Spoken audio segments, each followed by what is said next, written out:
sobat belajar semua yang ada di rumah. Gimana nih kabarnya hari ini? Semoga selalu sehat dan ceria ya. Karena kalian generasi hebat Indonesia tentunya. Dan sobat belajar semua yang ada di rumah, hari ini kita masih akan tetap seru-seruan dan kita akan belajar tentang gali menggali. Kira-kira hari ini kita akan menggali apa ya? Hari ini kita akan belajar mengenai tanah tentunya. Pernah nggak sih kamu menggali-gali tanah? Tapi kira-kira tanah yang kamu gali itu sedalam apa ya? Nah, berikut adalah beberapa tanah yang pernah digali oleh manusia tentunya, yang paling dalam yang ada di dunia. Yuk tengok seperti apa sih lubang-lubang yang pernah digali di muka bumi ini. Sedalam apa ya kira-kira? Kita lihat berikut. Nah, yang pertama, sobat belajar semua yang ada di rumah, lubang yang salah satunya terdalam adalah yang namanya The Berkeley Pit yang ada di Montana. Nah, ini merupakan salah satu contoh lubang hasil dari penggalian logam. Wow, bisa bayangin ya, kalau logam aja bisa mencapai ke dalam 518 meter di sini. Bagaimana hasil bahan tambangnya? Nah, ini merupakan hasil tambang logam yang salah satunya itu ada di Afrika, dan ternyata dia ditinggalkan gara-gara lubang yang dihasilkan ini ketika terkena hujan dan airnya terakumulasi, dia akan berasa sangat asam karena berkontraksi dengan unsur-unsur logam dan unsur-unsur kimia lainnya yang ada di dalamnya. Nah, kemudian yang kedua ada lagi yang lebih dalam, yaitu adalah Mirny Mine di Rusia. Nah, dia itu merupakan tempat tambang untuk berlian dengan kedalaman 518 meter, dan kabarnya pertambangan Mirny Mine ini di Rusia itu telah ditutup. Namun juga ada kabarnya bahwa secara diam-diam tim dari Rusia ini masih ada yang menggali, padahal sudah dilarang ya karena ada aturan-aturan tertentu. Kemudian nih yang ketiga, yaitu adalah Ice Cube di Neutrino Observatory yang ada di Antartika sedalam 2,4 km. Dan dia dibangun selama, ada yang tahu kira-kira berapa? Yaitu selama 7 tahun sobat belajar semua yang ada di rumah. Wow, lama juga ya selama 7 tahun ini. Dan selama 7 tahun si observatory ini telah menghasilkan berbagai macam hasil penelitian. Di antaranya adalah 60 modul terbaru, yang mana 60 modul terbaru ini dihasilkan dari kabel-kabel yang dimasukkan ke dalam lubang ini hingga ke bawah tanah untuk meneliti sebenarnya di dalam tanah itu ada apa saja sih. Wah, keren banget ya. Dan si Ice Cube Neutrino Observatory ini hanya dapat didatangi pada musim-musim tertentu aja nih sobat belajar. Karena pada saat-saat terjadinya seperti badai atau musim dingin yang hebat, ini akan berbahaya untuk para pendatangnya. Nah, kemudian yang keempat ini adalah The Bingham Canyon Mine di Utah, yaitu seluas 4 km. Nah, bisa bayangkan kalau kedalamannya ini 4 km, berapakah luasnya? Nah, si dia ini juga merupakan salah satu hasil galian secara manual oleh tangan-tangan manusia. Dan ini merupakan salah satu yang terdalam juga di dunia. Nah, ini yang paling dalam nih sobat belajar semua yang ada di rumah. Dia merupakan juga hasil dari penelitian yang pastinya ini adalah lubang terdalam dan juga terpanas yang pernah digali oleh manusia. Karena semakin bawah, semakin turun ke bawah tentunya ini suhu dan tekanannya akan semakin meningkat. Nah, dalamnya seberapa sih kira-kira? Lubang yang kecil ini yang telah ditutup ternyata dia memiliki kedalaman sedalam 12 km ke dalam tanah. Wow, panas sekali ya.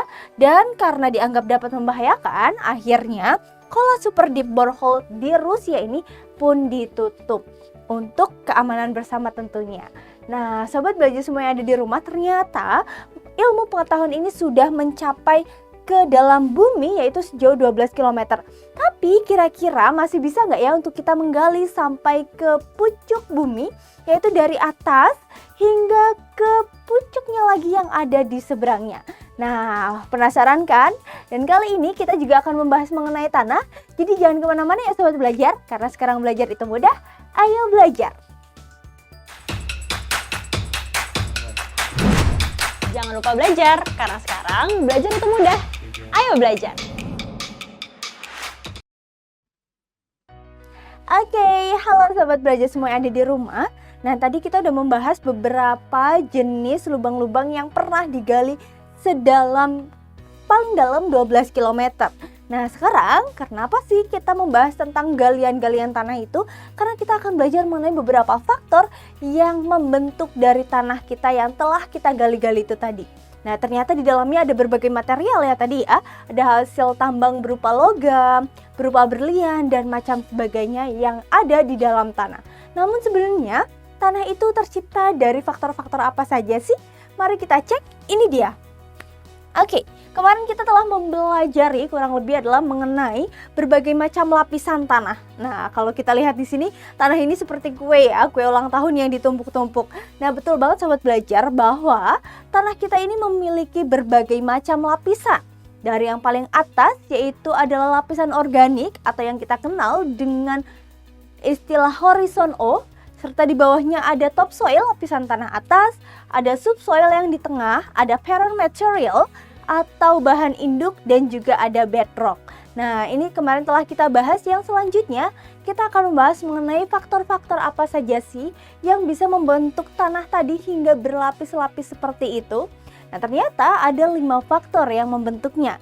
Yang pertama adalah iklim, yang kedua organisme, yang ketiga ada relief atau topografi, yang keempat ada bahan induk atau parent material tadi, dan yang kelima ini ada waktu. Oke, yang pertama kita akan membahas mengenai si iklim ini. Si iklim ini kira-kira bagaimana ya prosesnya? Ini dia. Nah, sobat belajar semua yang ada di rumah, seperti yang kita tahu bahwa iklim di dunia ini kurang lebih ada 4 musim ya. Yaitu ada iklim dingin, iklim panas, dan sebagainya. Nah, ternyata perubahan iklim yang terus-menerus ini juga berpengaruh nih kepada si tanah. Bahwasanya semakin terus-menerus iklim ada, perubahannya pun semakin drastis, ini juga akan berpengaruh kepada kualitas tanah. Contohnya apa? Contohnya nih kalau di Indonesia sendiri. Di Indonesia iklimnya itu kira-kira ada 2 ya, yaitu ada iklim yang disebut iklim tropis. Nah, iklim tropis ini mempunyai 2 musim. Di antaranya adalah musim penghujan dan juga musim kemarau. Nah, iklim tropis yang ada di Indonesia ini mempengaruhi sebaran vegetasi. Akibatnya, sebaran vegetasi ini berpengaruh kepada kualitas tanah. Semakin banyak vegetasinya, seperti di hutan hujan tropis misalkan, artinya tanahnya bisa semakin subur. Nah, berbeda dengan tanah-tanah yang ada di wilayah kutub atau dengan iklim kutub. Nah, kalau di sana karena airnya ini dan tanahnya cenderung bersifat lembab, sehingga yang tumbuh di sana pun seperti lumut dan lain sebagainya. Oke, selanjutnya selain iklim adalah ada organisme. Nah, organisme ini seperti apa aja sih kira-kira? Organisme yang membentuk tanah itu pun macam-macam sobat belajar. Ada tumbuhan, hewan, serta manusia. Nah, hewan dari mana? Kok bisa ya? Nah, hewan dan tumbuhan yang telah mati, ini kemudian mereka akan menjadi sisa-sisa atau yang kita kenal dengan istilah seresah. Nah, seresah ini adalah merupakan salah satu bahan yang membentuk dan mempengaruhi kepada unsur tanah sehingga dia akan berpengaruh kepada kesuburan tanah. Nah, yang selanjutnya adalah topografi. Kalian tahu nggak nih topografi itu apa? Topografi atau relief atau yang kita kenal dengan istilah tinggi rendahnya permukaan bumi ini juga berpengaruh nih kepada yang namanya tanah. Semakin miring di sini, kalau kita lihat ya gambar topografi yang aku sajikan di sini yaitu ada gambar pegunungan dengan landainya. Ini memiliki kemiringan yang berbeda-beda. Dan catatannya di sini adalah semakin miring seperti ini contohnya, landai yang aku beri huruf O. Semakin miring biasanya tanahnya akan semakin sedikit. Berbeda dengan tanah-tanah yang semakin landai seperti yang aku beri huruf A. Nah, ini biasanya akan memiliki tanah yang lebih tebal. Kenapa seperti itu? Karena berikut, yaitu ketika hujan turun, otomatis hujan ini akan mengikis bagian yang miring ini, sehingga terjadi yang namanya erosi. Nah, erosi ini menyebabkan lapisan tanah yang ada di tanah yang miring ini akan mengalami penipisan, sehingga biasanya tanah yang ada di wilayah yang miring ini akan cenderung menipis atau lebih tipis daripada tanah yang ada di dataran ini. Karena apabila di dataran, mereka akan menampung hasil sedimentasi dari erosi tadi yang ada di pinggiran ini, yang miring-miring ini, mereka akan terakumulasi dan terkumpul di wilayah yang datar. Sehingga wilayah yang datar karena diakibatkan oleh proses sedimentasi tadi, sehingga menghasilkan tanahnya lebih tebal daripada tanah yang miring. Nah, oleh karena itu, relief atau topografi ini sangat berpengaruh juga terhadap yang namanya tanah atau ketebalan tanah. Nah, oleh karena itu, biasanya untuk menjaga ketebalan nih di tanah-tanah atau di lokasi yang miring seperti ini, biasanya akan ditanami berbagai macam pohon-pohonan atau juga bisa menggunakan berbagai macam teknik seperti terasering, sengkedan, dan lain-lain untuk mempertahankan posisi tanah dan juga air yang ada di lokasi yang miring seperti ini. Nah, inilah mengapa si relief atau topografi menjadi salah satu faktor untuk membentuk tanah, karena semakin miring tadi tanahnya akan semakin menipis. Tetapi berbeda kalau berada di lokasi yang datar, maka tanahnya akan semakin tebal. Nah, seperti itu ya Sobat Belajar. Baiklah, selanjutnya yang lanjut ini adalah salah satu hal yang paling penting, yaitu adalah bahan induk yang membentuk dari tanah itu sendiri. Baiklah nih, kalau di sini kita lihat ya, tanahnya berbeda-beda. Kalau tadi kita lihat di halaman yang pertama yang kita bahas ini, ada berbagai macam lapisan yang membentuk tanah, ya enggak? Iya kan? Nah, bahan induk atau parent material ini adalah salah satu yang ada di paling bawah dari lapisan ini nih Sobat Belajar. Yaitu yang di paling bawah. Dia merupakan salah satu bahan induk yang membentuk adanya tanah. Bahan induk ini berasal dari apa? Bahan induk ini berasal dari dua hal. Yang pertama adalah dari hasil batuan. Kemudian yang kedua adalah dari hasil organisme.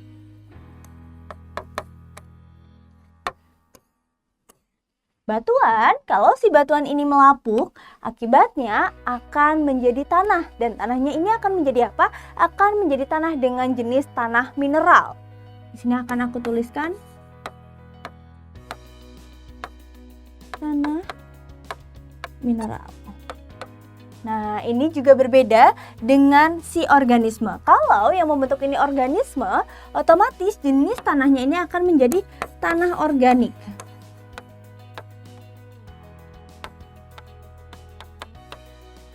Jadi bahan induk ini berasal dari bisa satu batuan, yang satu organisme. Nah, yang dihasilkan pun jenis tanahnya berbeda. Tapi bisa nggak sih Kak, antara si batuan dan organisme ini bercampur? Tentunya sangat bisa Sobat Belajar. Tinggal yang mendominasi itu yang mana? Batuan kah atau organismenya? Jadi ada beberapa jenis tanah, diantaranya adalah tanah mineral dan tanah organik. Yang kita lihat adalah berdasarkan apa? Berdasarkan mana sih yang lebih banyak penyusunnya, apakah batuan atau organisme. Ini bisa dites dengan berbagai macam alat yang ada di mata pelajaran yang kita membahas mengenai full tentang tanah. Nah, kemudian faktor yang selanjutnya yaitu kelima adalah waktu. Nah, faktor waktu ini sangat berpengaruh nih Sobat Belajar kepada faktor-faktor yang lainnya. Yaitu tadi ada faktor-faktor seperti organisme, kemudian iklim, kemudian juga tadi yang kita bahas ada bahan induk dan lain sebagainya. Faktor waktu ini adalah faktor salah satu yang mikat atau faktor yang mengatur di antara 4 faktor lainnya.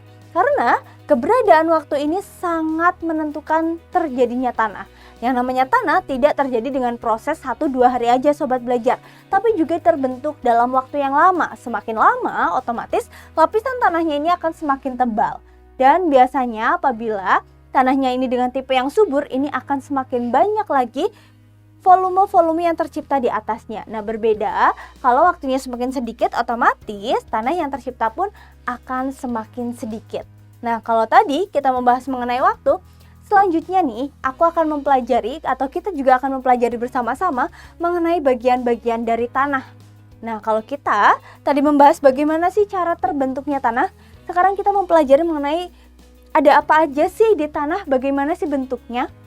Kalau kita lihat di sini ada sebidang tanah dan kemudian kita potong nih. Ini adalah bentangan tanahnya kurang lebih saat kita potong.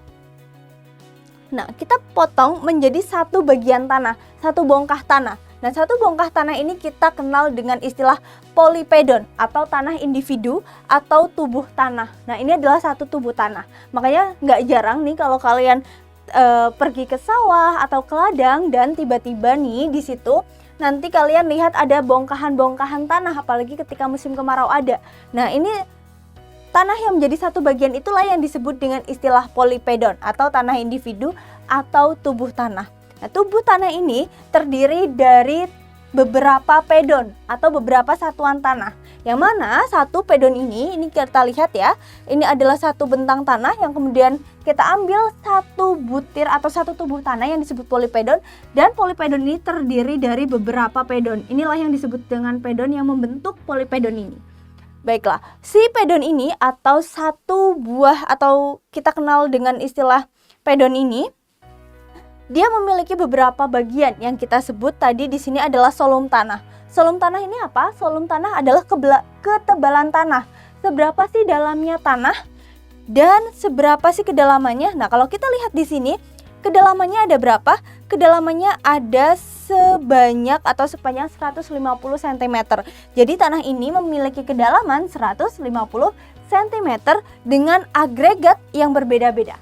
Agregat itu apa? Agregat adalah kemampuan tanah untuk merekatkan dirinya. Itu seperti apa? Apakah tanahnya memiliki agregat yang kuat atau yang cukup lemah seperti itu? Nah, ini juga dapat kita ketahui dengan melihat bagaimana sih kondisi tanahnya saat itu. Nah, ini adalah profil tanah yang mana ini adalah salah satu lapisan-lapisan yang telah kita pelajari hari kemarin. Nah, kemudian selanjutnya di sini Sobat Belajar, ini adalah proses pembentukan tanah. Proses pembentukan tanah ini meliputi beberapa hal. Kalau tadi kita mempelajari tentang bentukan tanah ya, lapisan-lapisannya, kemudian bagaimana faktor pembentuknya apa aja. Berikut adalah proses pembentukannya yang terdiri dari 4 hal. Yang pertama adalah withering atau pelapukan. Yang kedua adalah leaching atau pencucian. Jadi tanah itu juga mengalami proses pencucian. Kemudian yang ketiga ini adalah transformation and eluviation atau perubahan dan juga eluviasi. Dan kemudian yang keempat ini adalah podsolization dan juga translocation. Nah, seperti apa sih? Yuk kita bahas satu persatu. Yang pertama mulai dari pelapukan. Nah, Sobat Belajar, kalau si pelapukan ini dia terjadi tentunya ada di lapisan tanah ataupun di lapisan yang paling atas. Tentunya ada di lapisan organik. Dia adalah yang langsung bersentuhan dengan si lapisan organik yang kita tadi kenal itu. Nah, si adanya pelapukan ini, dia akan memecahkan batuan dari batuan yang asalnya ada dan kemudian dia akan mengalami erosi dan juga tersedimentasi di sebuah tempat. Nah, ini mengakibatkan tumpukan-tumpukan debu atau pecahan dari hasil batuan ini menyatu menjadi satu, terkompaksi, tersedimentasi, sehingga terbentuklah si tanah itu tadi. Namun hanya ada 2 jenis pelapukan yang kemudian akan membentuk tanah, yaitu adalah pelapukan fisik dan juga kimiawi. Baiklah, selanjutnya yaitu ada proses pencucian atau leaching. Nah, jadi si tanah ini Sobat Belajar, dia juga mengalami proses pencucian yang diakibatkan oleh faktor dari hujan itu sendiri. Nah, di sini kita lihat ini adalah beberapa tahapan terjadinya pencucian yang berkaitan dengan salah satu faktor pembentuk tanah tadi, yaitu adalah waktu. Yang mana adanya waktu yang mempengaruhi juga dari iklim, ini sangat berpengaruh kepada pembentukan tanah. D ini adalah bahan induk. Kalau kita lihat D di titik yang mana, ini adalah bahan induk D seluruhnya. Kemudian yang berwarna putih, yang kotak-kotak ini adalah bahan induk. Ini adalah bahan induk dan juga ini adalah bahan induk yang berwarna putih. Namun D memiliki dari gambar yang paling ujung di sebelah kanan saya hingga lebih ke kiri di sebelah saya ini, D ini semakin lama semakin menipis. Bukan seperti itu Sobat Belajar. Karena si D lama-lama tertumpuk dengan batuan dan juga dengan unsur-unsur tanah yang lainnya, sehingga D ini akan berada di lapisan yang paling bawah lagi atau dikenal dengan istilah bahan induk. Nah, kemudian karena semakin lama terjadilah hujan, akibatnya juga terjadi erosi dan lain-lain. Akibatnya oleh proses pencucian ini, tanah-tanah pun terkumpul di atas batuan induk yang dikenal dengan zona alterasi di sini. Nah, ini adalah salah satu zona pertama kali bagaimana sih proses terbentuknya tanah di atas bahan induknya, yaitu batuan tadi. Kemudian, karena terus-menerus mengalami proses pencucian hingga akhirnya pun ada bahan-bahan organik di atasnya dan terciptalah bahan organik hingga mineral, yaitu di titik yang B. Ini kalau kita lihat di sini adalah di bagian atasnya lagi. hingga di atasnya itu tercipta bagian yang paling subur, yaitu adalah tanah humusnya. Ini di paling atas. Nah, ini diperoleh lagi-lagi karena proses pencucian dari faktor hujan itu tadi yang dipengaruhi oleh erosi dan juga faktor sedimentasi. Baik, yang selanjutnya ini adalah perubahan dan iluviasi. Nah, perubahan atau iluviasi itu tadi juga berkaitan dengan gambar yang sebelumnya ya Sobat Belajar, yaitu di proses pencucian tadi. Nah, kalau kita lihat di sini perubahannya, nah ini adalah gambaran tanah yang sebenarnya, atau ini merupakan proses dari pertumbuhan adanya tanah. Nah, tanah yang semula adalah seperti biasa ini tanpa ada organismenya, ini akan berbeda saat kita tanami atau saat kita memberikan waktu beberapa saat untuk ditumbuhi tanaman. Nah, ini tanahnya akan mengalami perubahan karena faktor-faktor dari adanya akar tanaman ini Sobat Belajar, sehingga pun menghadirkan beberapa organisme lainnya seperti cacing, dekomposer, dan lainnya untuk mereka melakukan tanah atau pertumbuhan tanah. Jadi tanah pun semakin berkembang. Nah, kemudian yang selanjutnya adalah potsolisasi dan juga translokasi atau potsolisation dan translocation. Nah, proses potsolisasi dan translokasi ini merupakan proses perubahan warna. Jadi yang tadinya warnanya itu tanahnya sama, yaitu menghitam, kemudian karena faktor-faktor penyusunnya yang berbeda, sehingga tanah pun mengalami perubahan warna. Nah, kalau kita lihat gambarnya di sini, semakin ke atas ini gambarnya semakin terang, semakin gelap maksud saya. Yang artinya tanah semakin di atas ini kesuburan tanahnya semakin bagus.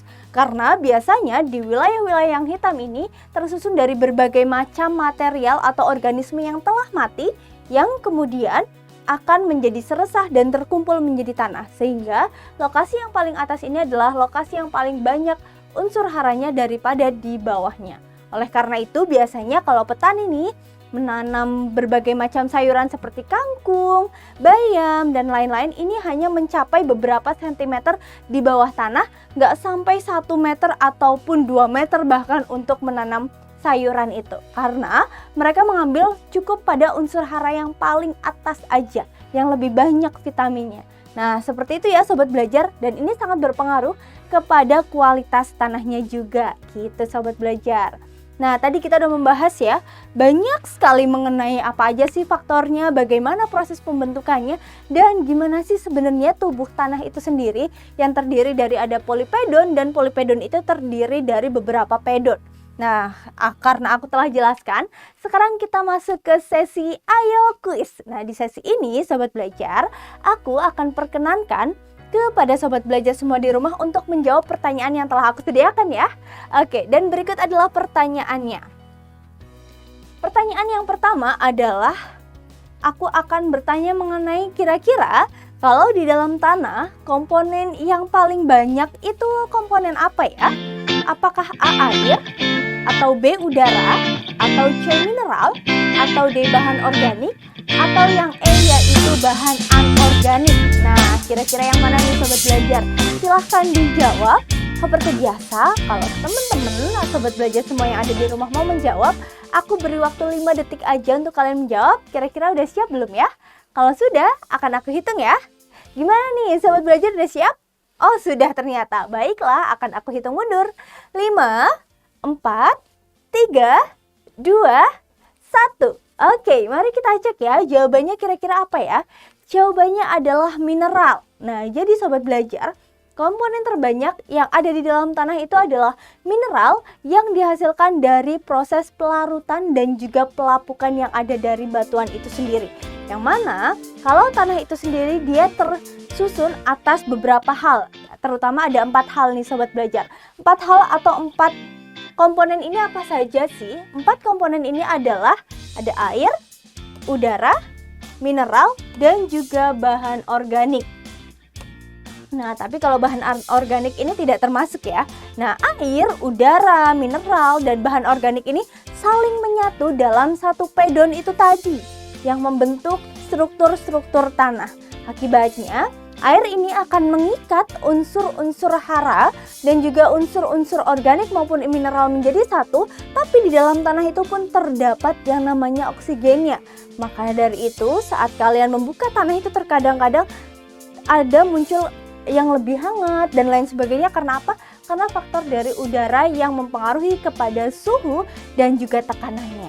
Nah, selanjutnya Sobat Belajar, selain komponen tanah, soal yang kedua adalah sebagai berikut.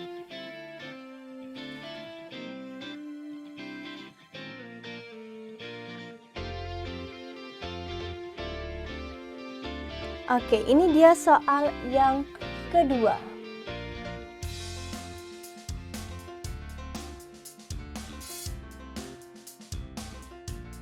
Nah, berikut adalah soal yang kedua. Dari faktor-faktor yang ada di atas ini, manakah faktor yang berpengaruh kepada pembentukan tanah? Apakah yang satu yaitu tekstur tanah, 2 bahan induk, 3 iklim, 4 manusia, dan 5 adalah waktu? Kira-kira faktornya yang mana ya? Apakah A, 1, 2, dan 3? Atau B, 1, 3, dan juga 4? Atau yang C, yaitu 2, 3, dan juga 4?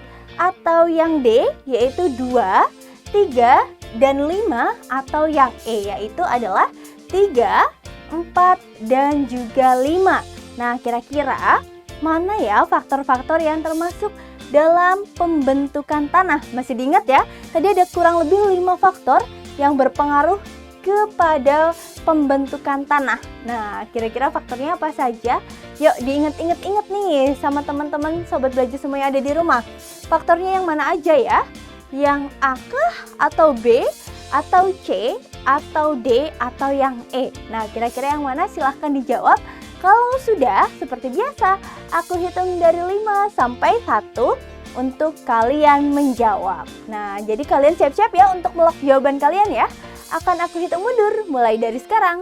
5, 4, 3, 2, 1. Oke, sudah ya Sobat Belajar? Nah, ternyata Sobat Belajar, yuk diingat-ingat lagi. Tadi kurang lebih aku jelaskan ada 5 faktor yang berpengaruh kepada proses pembentukan tanah.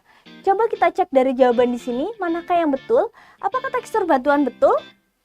Tidak ya Sobat Belajar, tekstur batuan tidak termasuk ke dalam faktor-faktor pembentuk tanah. Tapi tekstur batuan ini masuk ke dalam karakteristik tanah. Nah, kemudian kalau yang kedua, yaitu bahan induk. Apakah bahan induk masuk?